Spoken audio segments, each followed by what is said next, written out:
Hey guys, this is Joseph Pupolo. Welcome back to now called The Anything Show. At the beginning of our first episode we didn't even have a name, so we welcome you back. Today I got a good friend who's going to be chatting with us.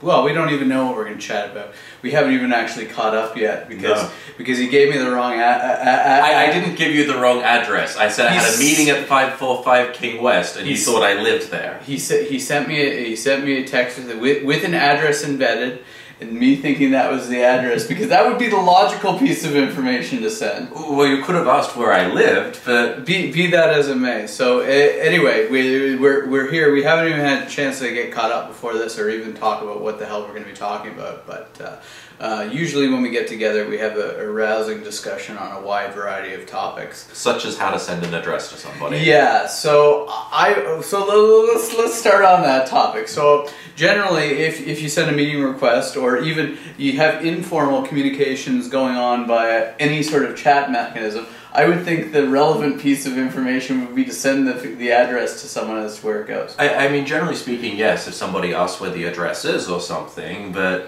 when it's like, hey, what's up, when can I come by today? I'm like, I'm good until 3 p.m. where my meeting at 545 King West.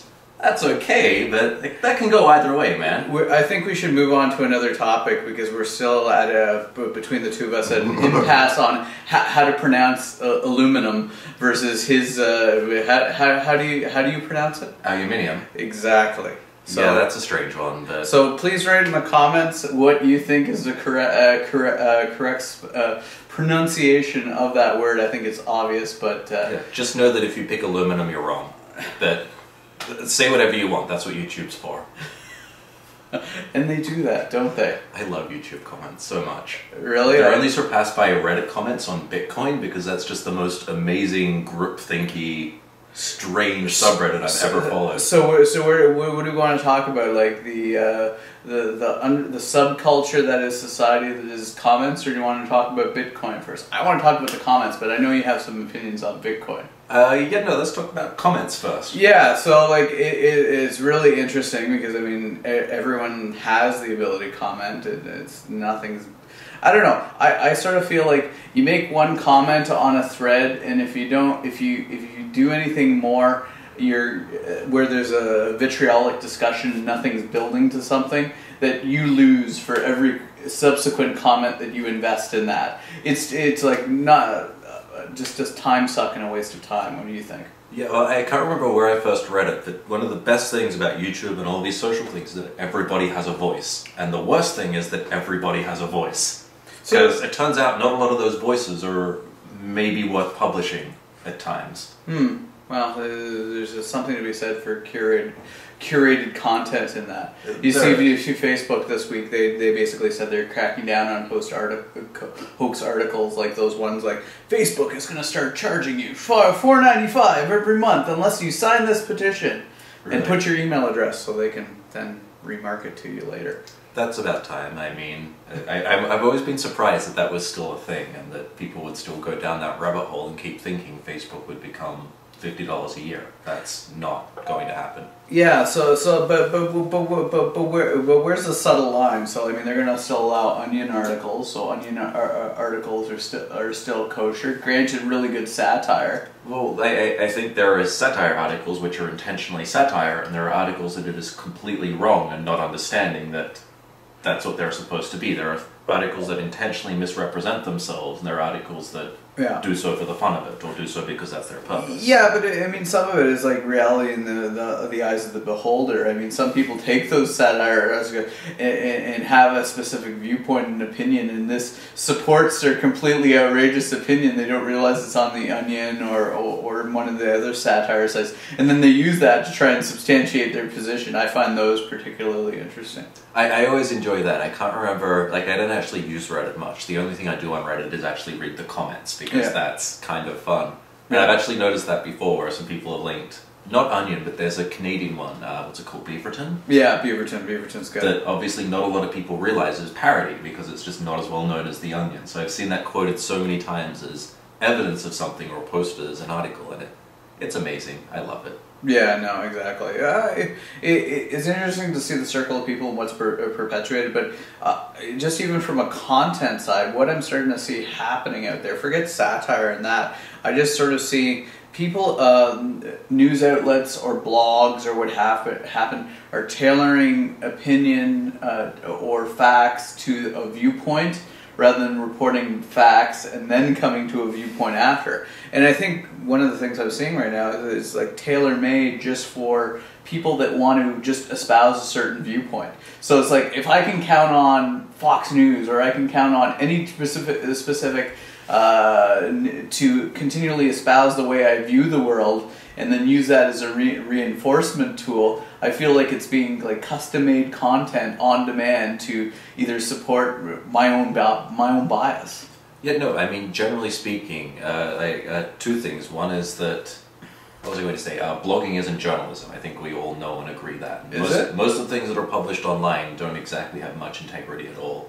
Well, I would disagree with that, because I mean, you're still going to see some really honest, either that using Twitter as a quote unquote microblog in citizen journalism.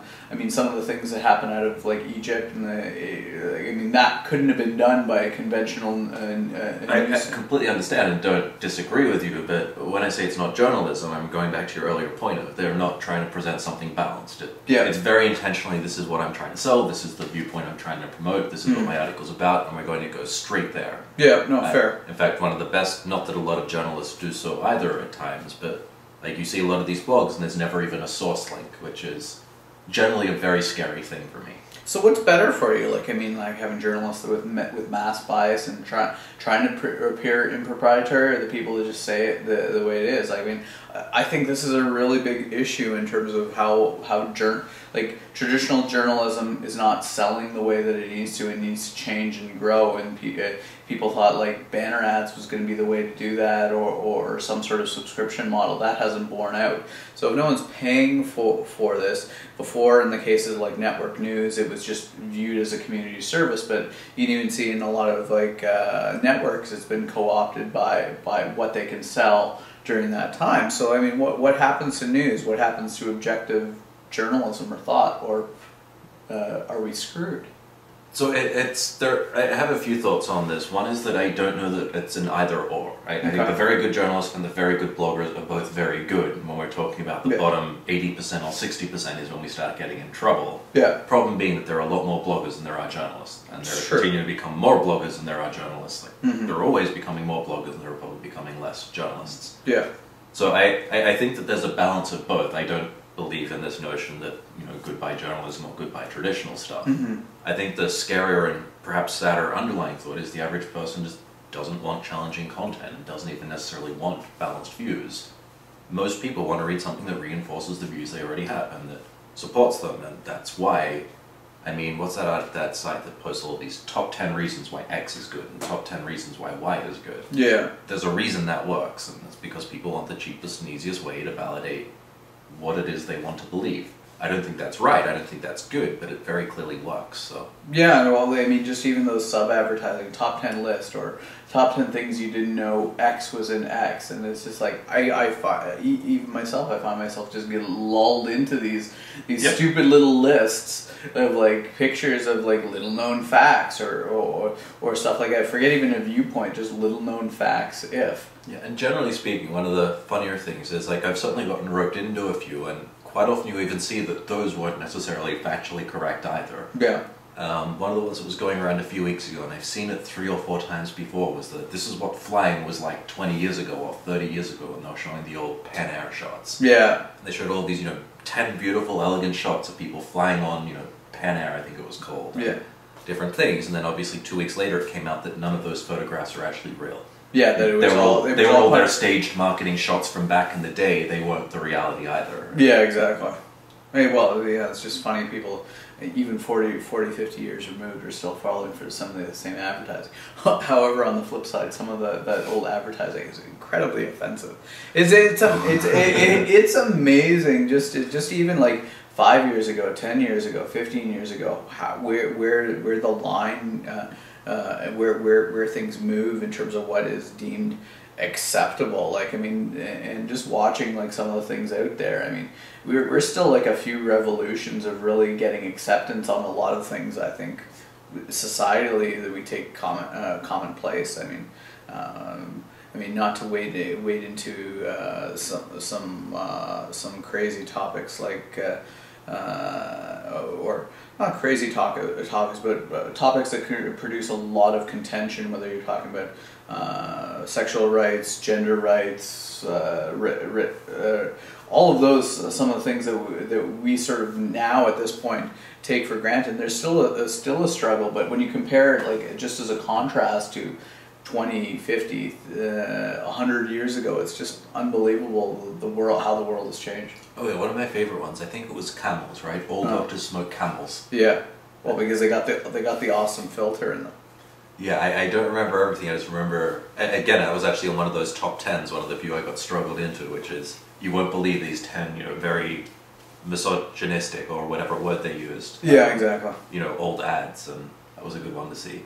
So let's jump back on Bitcoin. You wrote a little thing about Bitcoin that I think it exposed a very interesting paradox in terms of the concept of the worth and value of Bitcoin. Why don't you just jump on that and then talk a little bit about the wonderful response you got shortly thereafter. Yeah, no, you ready for the cheap plug? I started blogging again on alexblom.com. Only one cheap plug. How did we get through the first 10 minutes with only one plug? We'll see how I should stop hitting that from the mic. Yeah, it's gonna. So if ever, whatever you're wondering, what that annoying banging noise is in the background, that was Alex hitting the filing cabinet. Hitting aluminium, or aluminum as it's commonly known. Is it? It must be. I probably just made the mic even worse tapping it. Exactly. So yeah, back to Bitcoin. So I wrote a post about it, and it's one of the posts where I got a lot of hate mail, which actually doesn't bother me. I find it quite amusing. But I think it usually means you've hit some type of nerve. In fairness, I think you optimize for like maximum reaction, or good or bad. So when you say, "Oh, I got some hate mail," I do most, like, unless it's very intentional, well thought through. Which there was some well thought through points. I don't think you were actively trolling in this one, but you unintentionally trolled, which I think it's probably true. Because you troll so much. I have a history of trolling. Yes, you troll so much purposely that I think it's now like it's expected, or even worse, at a subconscious level. Probably. I mean, the most trolly post I ever wrote was why social people should be trampled by elephants, which is still the most viewed post on my blog and probably the most hate post I've ever received. How many views did you get for that one? How many? It was well over 100,000 uniques. Holy shit! Yeah, it was a decent article. We can swear on the show just to make it fair. Sweet. Yeah, so on Bitcoin, so taking away the trolliness, I've been following it for a few years. I'm not a major supporter, I'm not a major detractor. I'd like to see it go well, but I think there are a lot of TBDs. Yeah. And I don't think that's a positive or negative statement. Like, world governments could potentially crush it at any moment. Yeah, there's that. I mean, there are still transaction limits in the network. There are a lot of things that are going on, and frankly, it's just a very early stage piece of technology. There are a lot of people building around it, and they'll either build things people want to use, and the network will grow, or they won't, and it will slowly die away, basically. So the post I wrote kind of had two or three... Like virtual islands? Jesus Christ, that entire Second Life thing was a disaster. It was never going to work. I think the only time I've really enjoyed Second Life was watching it on The Office. Like, that was the only time where I really got a kick out of it. Get your guitar over your shoulder. Yeah. Sorry, back to Bitcoin. Yeah, so I wrote a few things. The first one was I just said that if you look at, especially the sentiment on some of the more popular places, our Bitcoin is one of them, but I wouldn't say that's the more savvy crowd. Even on Bitcoin Talk and a few of the other places, a lot of people think that the price drives up because a new vendor starts accepting Bitcoin. An example when I wrote the post in December was when Microsoft, I think for Xbox, started accepting Bitcoin. Everybody's like, fuck yeah, this means Bitcoin prices are going to go up. Microsoft is accepting it. Hell's yeah, our currency is growing. One of the challenges, though, if you actually go and look at everybody who buys the coin, or at least a majority of the people online who speak about it, they're blind speculators, right? They're expecting it to go to $1,000 a coin and then $10,000 a coin. So what I don't understand is if I had a piece of currency that I expected to become 10x within the next year or 2 years, and I could also pay cash for the same thing, unless I'm buying drugs, why would I not use cash, which probably won't 10x? versus my asset that I expect to go up. No, I think it's a very good dilemma because on one side you want to see that it being used and therefore driving the value up because the fluidity of the transactions within the marketplace. But I think on the flip side, if you truly believe that it's going to be 1,000x, 10,000 a coin, or whatever that magic number is. Actually, there's been a lot of talk about just like Bitcoin hoarding from the standpoint that people, because they themselves believe the speculative value even is going as small as a coffee shop, they'll accept the Bitcoin because they're gonna take the cash hit and just speculate it on as an investment. So what's interesting there though is I can't remember where it is. I'll send you the link if you want to dump it in a footnote or something. Sure. Is that most vendors? All right, one comment. Hells yeah.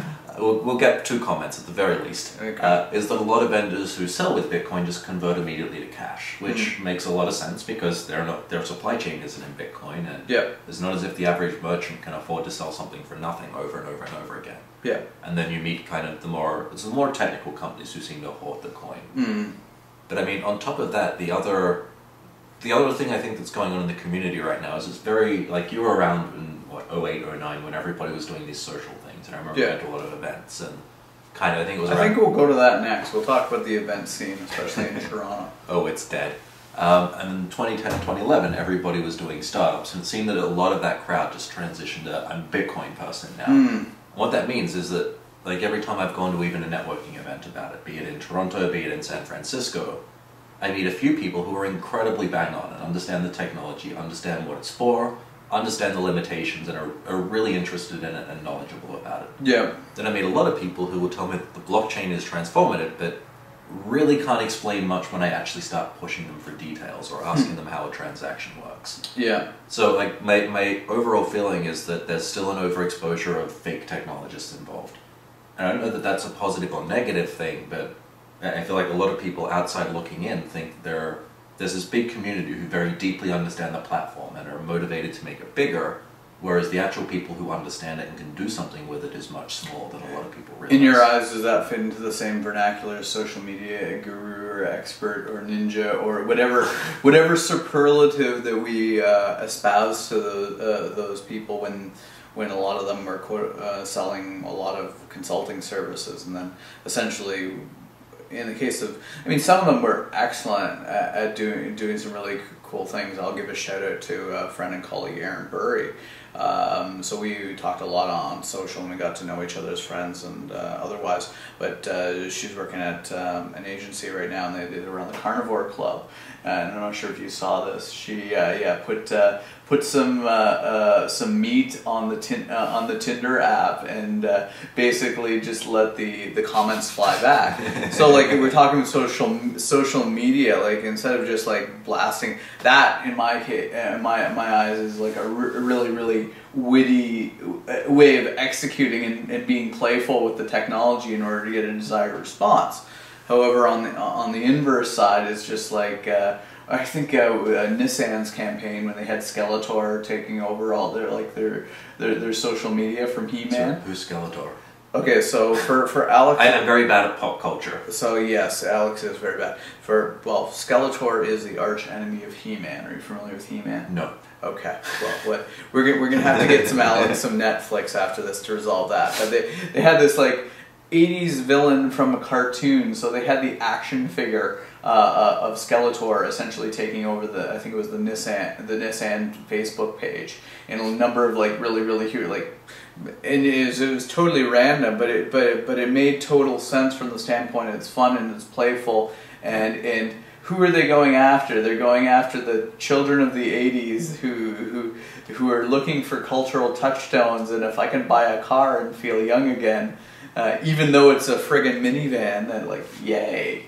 Yeah, it's not a bad point. I mean, I don't know how to feel, just jumping back, because you raised a few points there. Right? Yeah. One is, what do I prescribe to people who call themselves a social guru? I mean, I remember... Well, we've established that. I mean, I think not only, like, it's... It means you're full of shit, basically. Yeah. Yeah, I remember actually, what was it, 2010, I think we were going back and forth on Twitter, or maybe it was 2011. Yeah. And I remember making a post just saying, if you put social media consultant in your title, you're basically saying that you're unemployed. I wouldn't go that far. That's a troll. He's trolling for comments right there. It was definitely a bit of a troll. Don't fall for it. But it was 85% true, 90% true. So like there were 10% of people I wasn't trolling, and 90% of people I was maybe jabbing a little bit. But we're going to hear from you all very soon. I have a feeling, and I'm going to get in trouble for enabling you to come on.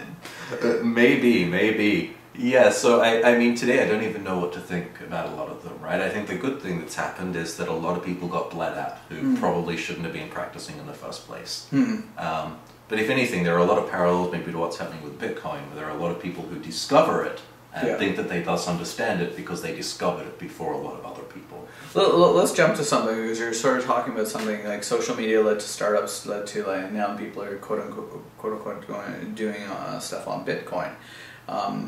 You got a startup, you have your own dev shop now. We both have, I'm running Print Chomp, and mine are called Most.io and Isle of Code. There you go. Link will show up, but I'm running Print Chomp, and obviously we commiserate. Printchomp.com, right? Printchomp.com. Funny, yeah, not some weird subdomain like IO. Like, I mean, who would go down there? Hey, don't go knocking with Most.io. It just so happens to be where my company is, if you didn't know. Most.io. Yeah, now I'm gonna not get him to shut up. Like dropping that. Now it's gonna become a game like that one. You should make it a drinking game while you're on camera. Yeah, like the Super Troopers. Okay, you gotta say meow like 6 times. Yeah. When you're pulling this guy over. Anyway, jumping back to something relevant, talking about startups, and then also like sort of the whole world of running a dev shop. What do you like? I mean, looking at the two things. What do you see as like?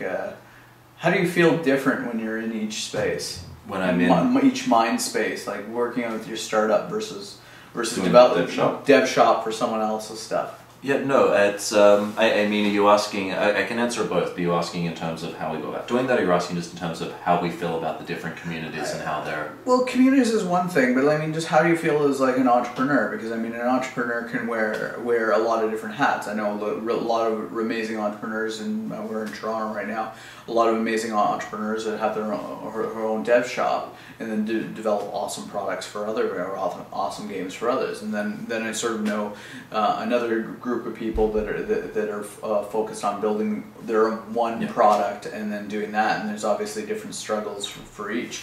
So I just want to more ask, like, I mean, we can talk of like high level, but like emotionally, how do you feel differently as when you're in the mode doing it one way or the other? So I mean, there are definitely different modes, but part of that is just they're both companies at different stages, would be the right way to put it. In the sense that Most has been around since 2012. So at this point in time, it's fairly well developed. Not as if I don't spend a lot of time in code, right? I don't have to sit there banging things out all day, every day. Yeah. So Most is really just, it's a growth thing right now, and that's where we spend most of the time. Whereas at Isle, really we spend most of our time building. Because to be honest, going and selling programming or product services, like, it's really fun and we love what we do and we like our clients, but it's not the hardest thing to sell in the world. Yeah. Because there's such an undersupply of people who actually know what they're doing when it comes to building a product that really I spend more of my time programming there than anything else. Sorry, go ahead. No, you keep going. I got a follow-up question right here lined up. Yeah. No, I was just saying the mindsets are a little different as well, because you're really growing distinct things. As much as they both perhaps fit within the startup community, because we build for a lot of startups as much as larger companies as well, it's a dev or a product shop is never going to grow in the same way as a startup, and it never has the same aspirations as a startup. Yeah. I don't think that's positive or negative. They're just different types of companies that have very different growth curves and, you know, kind of very different ends to their lives, if we can put it that way. Yeah, and I think they're different animals to feed. Like, I mean, when you're running a dev shop and you got a certain amount of people, and you got to feed that thing versus like it's always a question of how much time can you sell. Like, as a person, you can only sell your time so many times. Yeah. And then if you want to sell other people's time and make some money on that, okay, how do I manage both ends of the funnel? How do I keep the funnel going, but then how do I keep my side on the supply side of tech talent, engaged and doing stuff? I think that's a tough balancing act. Yeah, it definitely is, and there are a few thoughts. I think one that most very, very strong tech agencies are willing to admit what they are. And you have two distinct types. You have the ones who really just want to receive scope and program things. Yeah. So these are the people who will never escape the time cost dilemma. And then you have the others who are really trying to, I don't want to say productizing service because I sound like somebody who's talking bullshit, but as you and I both know, there are ways to kind of take different things you can program and put a bit more of a wrapper in a service and some type of strategy or process around that. So here's a sort of dilemma, like in the next 5 to 10 years. Like, I mean, I remember like in the early '90s when networking was really, really big, and people like setting up the first networks internally and network architecture and all that sort of stuff. Now really, that if you look at the commodity curve, that's really moved like pure into the commodity. Okay, how many? Do you ever see this becoming more of a commodity? I mean, there's always there's always good architects that can think of solutions beyond that. But as it becomes just commonplace, is there a risk of this 5 to 10 years, this entire industry shifting into that mode? So, I mean, I think that if you're starting a tech agency and feeling that you'll be doing the same thing in 5 years, you're going to be fucked no matter which way you spin it. Yeah. I mean, there's perfect evidence with Teehan and Alex and what happened with them. I think it was last week or 2 weeks ago now, where they effectively moved key people to Facebook and shut down. And it was interesting how that was reported, and like everybody misreported it. Well, that was the interesting thing, and I'm going to be chatting with someone from there. I can't reveal who yet, but we're going to be chatting about that, and I sort of knew what was happening. We're hearing rough things from a number of different people months ago, and then seeing it sort of reported. Okay, well, that's an interesting spin about what I've heard, and then sort of seeing that news cycle evolve. And I don't like it seems weird to me how everyone latched onto it. Why do you think like it became such a hot button issue discussed? I think I'm going to just state before I start talking that I'm freely speculating here. Yeah. I'm probably not even qualified to make these statements, but hooray internet, I'm going to make them anyway. Just going back to our YouTube comments discussion. Yes. So I'm trying to think of the best way to phrase it, but I think there's a bit more of an uproar in Toronto simply because not a lot of Toronto companies do that well. Yeah. And what's interesting is if you watch the community, it becomes very, very protected the minute somebody starts to achieve escape velocity or some type of brand recognition outside of the city. And there's no doubt they achieved that, straight up. I mean, they did Medium, they did Prismatic.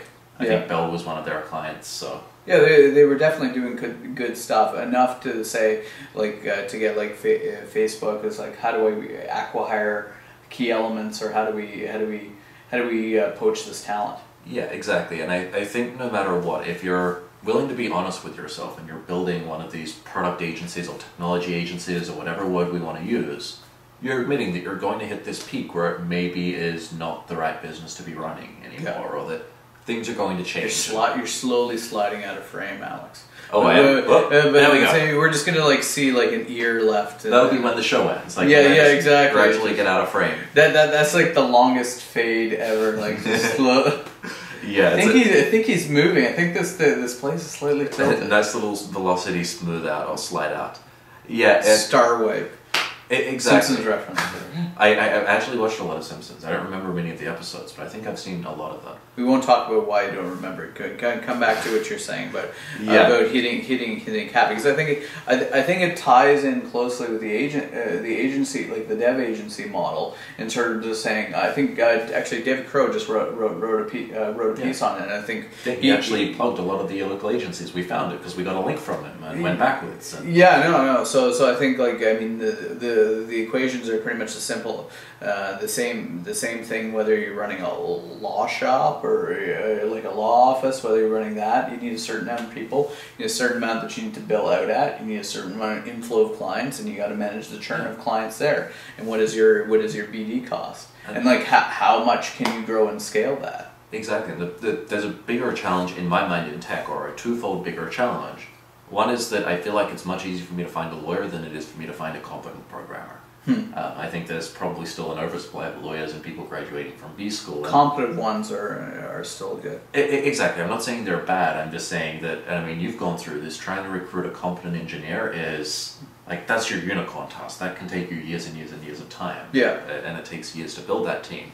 So But when no, you're building a tech but- agency, and that's more of a challenge. and nurture that relationship. So like, I mean, I think a lot of people, being us, at least from speaking from my nice Canadian background, like just seeing like, I think there's a certain sort of realities that we're setting in. And I think that's been, I'm not sure how accurate the reporting is, so I won't go into specifics, but I think a lot of people were taken aback and sort of saying, okay, well, the rest of the team, see ya, here are the people that are going over and that sort of thing. But I mean, I think, but here's the flip side of that. I think in the someone was responding on Twitter who was in Teehan was saying, okay, well, there's like tons of really good people here if you're looking for a person to go into your company. Now the question is that going to help the community in general if you get a whole bunch of like single really good designers out in other people's products? Is that going to boost another like 50 products up, or did it rely upon the network effect of having all of those people in one place collaboratively working together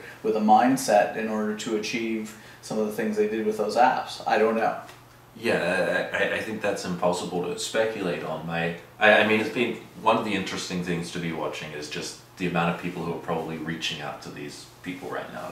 Yeah. And I don't know whether it probably speaks to both, be that TNL had a very good reputation, but also that most people have had these openings posted for 6 months, 9 months, and maybe aren't finding the talent they need. Yeah. So I definitely think that there's a talent issue in general. I think just specifically around design, like the really people that know how to build not only a current web experience, but can like envision what the web experience looks like 6 months from now, or go outside of like the boundaries, like whoever did the first infinite scroll website was sort of like, that was like a total versus the world of compartmentalization. That was a total sort of 180 or different way of approaching it. And if you don't have people that can push the envelope, I mean, I think like I moved back to Waterloo and we talk about the differences between the two communities. I think we're really engineer rich. You can always use more design talent, whereas I think Toronto is more design talent rich. And not that you're weak on engineers, it's just the proportions. Yeah, I think that's partially true, and I think the other function in Toronto is that Waterloo is partially smaller, and it's most definitely just more of an engineering city in general. Yeah. Whereas here it's a much larger city, which also means you find a bit more segregation among groups. Yeah. I mean, you knew me before I was a programmer, and you know me now that I program. Yeah. And now that I program, meeting programmers is really fucking easy. Well, I mean, but this is interesting.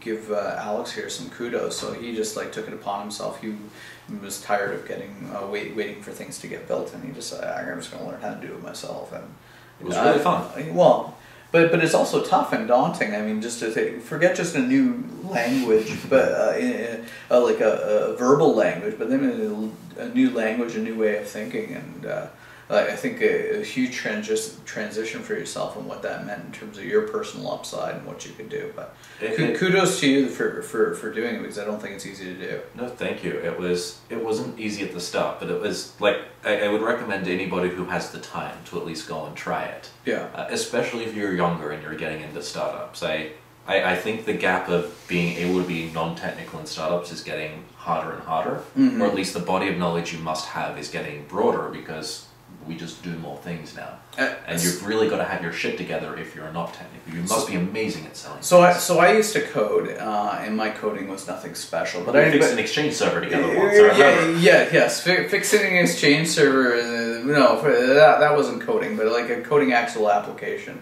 That was more like network admin stuff. But even like even doing basic coding, I mean, the only thing I took two things away from it is sort of like a joking tool that I use to my own dev team. Okay, guys, I'm going to start coding again if we can't get this feature out. And then usually it's like, okay, we'll get it done. We don't want to see your code, which still is useful from time to time. So if any the dev team from Print Shop is listening. Don't take too much offense in our next stand-up. Oh, poor Declan. Yeah, poor Declan. No, Declan does an awesome job. But on the flip side, like it's really powerful to be able to have that mindset and be able to conceptualize problems. Not even actually do the coding, but just conceptualize problems from like, okay, this data resides here, and this is interacting with this piece over there, and this is how that works. I think even just having that way of looking at it is just so crucial, even if you want to be a business guy or a hustler and not day in, day out sling code for a living. Yeah, straight up. I mean, I still have weeks where I probably spend 2 to 3 days a week selling and not programming, but even if you don't learn the actual, like you don't learn the language deep enough to go and build something, having spent some time kosher just learning what's available, what could I actually achieve, because you can't learn all of that by just looking at other apps people have done, because we haven't built everything yet. Yeah. There's still a lot of opportunities out there. And frankly, it will just improve your thinking when you're trying to create pieces of technology, right? And I'm saying this specifically to startup founders. Obviously, if you're working in a very large enterprise, you don't have time to go off and learn how to program. But if you're going to do a startup, then, especially a very technical one, it may make sense. But at the very least, you have to be able to. You don't want to be in a spot where you're not able to communicate what you're trying to think without having all of these layers in the middle and all of these people trying to understand you. Yeah. If anything, you're doing yourself a service, because when you find a team who do know how to program, you'll be able to communicate much faster. You're going to fuck up a hell of a lot less, and you'll be able to take a lot of the load off their backs. And if anything, especially when you're very early, you want to just clear the path so the engineers can build things. Yeah. And then once you finish that, maybe that changes, but you can't. You don't want to keep stopping and starting this. You need to. So let's jump for something similar. Really, we're talking about Toronto in the scene here. I just left there about a year and change ago. You've been here for like what, since 2008 now? Yeah, I came to Canada 2009 and Toronto 2010. So we've had multiple different sort of discussions. At one point, we were both sort of saying, okay, well, where do we want to be next? It was natural for me, even though I was looking at some points in the valley. Maybe I'm going to go live in the valley, or maybe we're going to go live there. You were looking all over the map and anywhere. But the interesting part is, as much as you decry the cold and you like to go on your warm vacations, you're still here. So I mean, I sometimes hear you rail on the Toronto community, and because I want it to be better. No, and we all want it to be better, like legitimate criticism. But I mean, what is the hook that's kept you here? So there are a few things. I mean, one is just all of my things are here now. So moving is a significant amount of effort. I can't just do it because I feel like it. So the George Clooney backpack. I mean, I know what's in your back. What's in your backpack? Yeah, I know the camera doesn't pan, but Joe knew me, for example, where I had a couch sitting in the corner, and there's actually a couch sitting there now. Not just like a oddly shaped mattress on the floor that at one point I had to drive to IKEA with him and jam. I remember that. A Volvo can't. I'll say what you will about Volvos, they can fit a mattress in the back. They can fit a lot of IKEA shit, that's for sure. Yeah, so the question was Toronto community. Oh yeah, that's right. What kept me here? So there's a few things, right? One is that there was a time where I was going to move to San Francisco as well, and just frankly, living in America isn't something I want to do at this point. That's a whole other blog. I'm not going to, that will actually bring out real trolls, so I won't go too deeply into that just yet. And I think if you look, as much as I feel that there are maybe challenges in the startup community, and the good thing is there are a lot of people motivated to make sure that's not a thing, and you're seeing enough uproar that maybe that will change.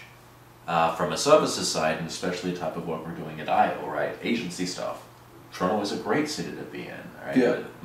Most of our clients are here. Most of the talent we work with are here. Being within Canada enables us to do things like shred credits with our clients, which makes business development incredibly easy. Yeah. So there are enough reasons to keep going here, and the reality is that to be honest, when I first moved to Toronto, I knew there was a startup scene here, but I didn't really know of its size, scope, what position it was in the world, and I still really don't care. The reality is that the business has kept growing here, and it's continued growing well here. And every time we go down to San Francisco, or we go down to New York, it's not as if we're being looked down upon because we're basing our company in Canada. Yeah, no, I think we've definitely crossed the chasm in that regard. The question becomes like some of the things, whether it's like just self-perpetuating. And I don't mean self-perpetuating from the standpoint that like people are not going to create companies, or people that, like, I guess one of the bellwethers that we were using back in like 2008, 2009, 2010 was talking about the event scene. And the event scene was, in my views, like we talked about Sprouter and a few other things, are really, really crucial for a lot of key people to make the initial connections that they now have. And I mean, part of that, it was a good sort of catalyzing point around like social media and all of those different things.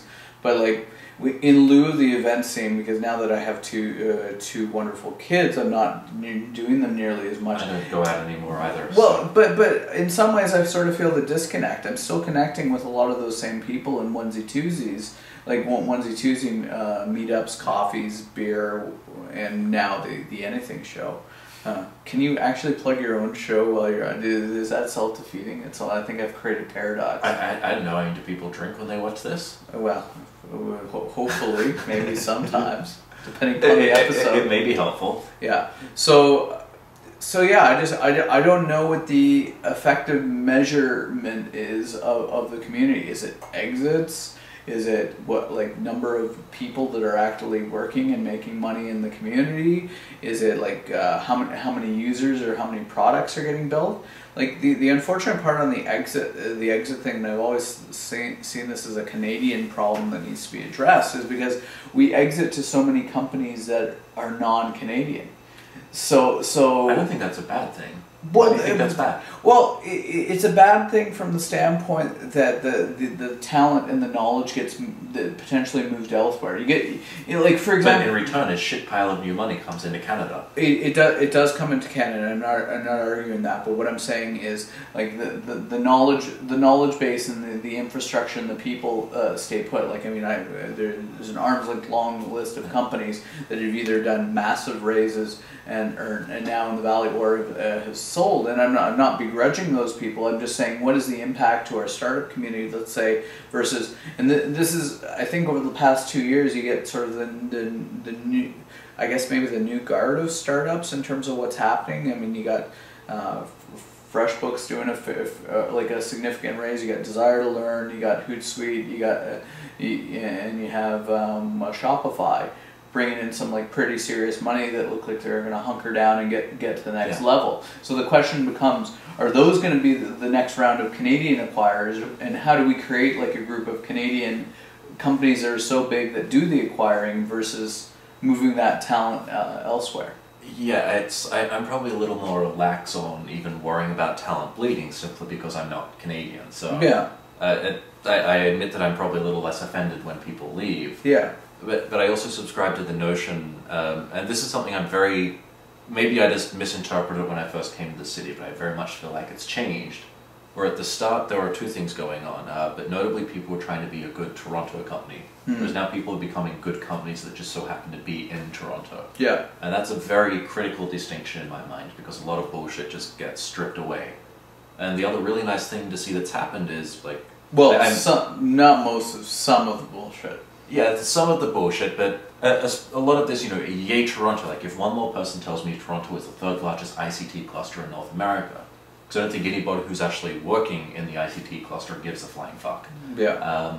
Like, we're all doing what we're doing, and... It's just something that gets put on a program or a PowerPoint slide. Yeah, the reality is you'd probably be doing things in Waterloo anyway, because your family is there are enough engineers there, whether it's number 3 or number 7. Yeah. So, like, who actually cares? I'm going for an inferior, it says like 4 points below. Yeah, like, who actually cares? But the really nice thing that I've actually noticed is that as much as there aren't the events anymore, and somebody might send me an angry email saying that there are and you just don't go to them anymore and they've all changed, there's a lot more people who are just focused on actually making something and making it grow than going out and promoting the fact that they're doing something. Yeah. And really, if we wind back to 2010, there were a lot of people there, but only 15% of them even actually materialized the thing they were talking about for 6 months. It's true. And that was a really scary stat, and as much as a lot of people say the community's gotten smaller or has died down, I don't think that's a bad thing if the thing we get back from that is that, maybe 50 to 60% of the people are now materializing the thing they spoke about. True, but I mean, does that not lose some of the fun or some of the appeal? I think maybe in in the economics of like startups, people who got a lot better conceptualizing, okay, how to get to this stage, how to get to that stage, what are the key metrics they want to monitor, but from like a pure culture standpoint, I mean, you got San Francisco facing gentrification issues there. I mean, I think in some ways we're still trying to figure out who we are as an identity, and that's not a bad thing. I mean, remember in 2010 when everybody was doing a fucking social pool in the city. That's all anybody was building. Or not anybody, but yeah, there was a lot of it. There was one person did one and did well, and then everybody just had their own spin on that. And at least, if anything, there is an identity emerging because people are doing now what they think is a good idea or fills a need, instead of, hey, this is what everybody else in the city does, I might go and do that too.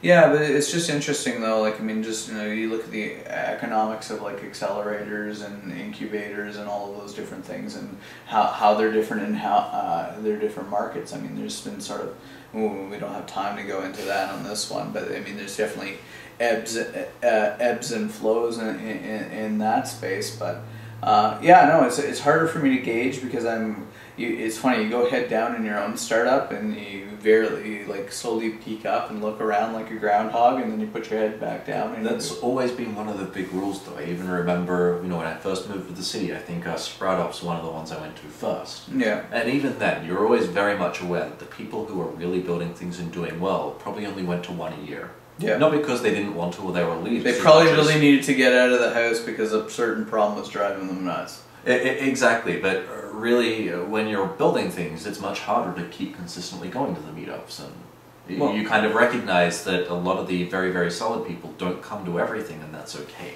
So again, like in terms of like metrics, and I know everything sort of distills down to metrics. Is like what is it, like how much people raise, how much people exit, how many jobs are in the community. I don't think in the valley you have much more, because the scale is much larger. It becomes very clear how many firms like did a big IPO, how many, and that mechanism is a lot clearer. I don't think, because of the scale of it is not necessarily there yet. It's getting close to it. But I don't think we know how we should be judging ourselves as a community, and what things, like, I mean, short of it, each person developing their own company and making it better, like, I don't know how I evaluate the community year over year, other than some of some of the bullshit stats that get kicked around. No, I understand. I mean, I guess I still read it heuristically more than anything, so... You know, negative heuristics are, I'm still seeing the same presentations I saw in 2010. That baffles the fuck out of me, because it either means that we're all just sitting there politely nodding, like everybody was when we did our panel on panels, and, you know, is... Panel on panel discussions, the ultimate fun troll of a panel discussion. Well, okay. We did do a panel discussion on panel discussion, so we'll get to that. I'll describe that in a second, but yeah. you finish your point. Yeah, so I mean, like, negative heuristics to the fact that I'm still seeing that, you know, same content, and to be honest, I feel like a lot of people are still talking about the same things. And to me, that just, it either implies that, and I could be wrong, and I may be, is that people are either not evolving, or that there's still way too much cycling in and out of the community. And you and I see that, right? A lot of people come thinking startups are amazing, and a year later they're completely out of money and go back, get a job, and we never see or hear from them again. Yeah. Well, it's tough. Like, I mean, this is not easy. This is not. Oh, startups are not this like rock star-y fun thing. You do have fun doing them, but you've got to love pain to enjoy them. Oh yeah. You got to be a bit of a masochist. A bit is an understatement. I'm trying to be generous here. And then there are positive heuristics, though, I think, in the city as well. Yeah. You know, one of them is that if we look at the companies that are emerging, they're all very different to each other, and that's actually a good thing in my mind. You know, if we go down and look at, say, the engineering talent, I think that there are a lot of people who are moving back to the city now because they don't want to be in America, or because Toronto is actually not a shitty place to live. Yeah. Well, I think the fluidity of talent is definitely good, because as you bring ideas, like if you look at, for example, I always use the like trading cities versus landlocked cities. You have the flow of information, of goods, of knowledge, of stuff like that. And I think that's the same thing when it's regarding information workers. That flow of knowledge is crucial to the community. So maybe I don't hate to use a BS term like thought leadership, but maybe it's like where ideas come. Maybe it's the evolution of what did people put on their slide deck and how they view problems differently. Is that evolution, or is that thing that it's not just the idea, but the how people monetize and how do people look at that solution? So yeah, exactly. I think all the good heuristics. I think the most interesting. So overall, right, I think the Toronto community has gotten stronger, if maybe a little quieter. But I think the most interesting thing that's happening here now, and you've observed this as well, is that, again, back in 2010, there was maybe one accelerator and a lot of people claiming they had something until you realized that they were sitting in a corner at Regis pretending that they'd done something before. Not that you have to have done something before to work in this community, just don't lie about it when you show up, basically. Yeah. Whereas now there are 3 or 4 fairly solid, incubators or accelerators, whatever word you want to use. I mean, Mars have one, you've got 111, you've got Ryerson.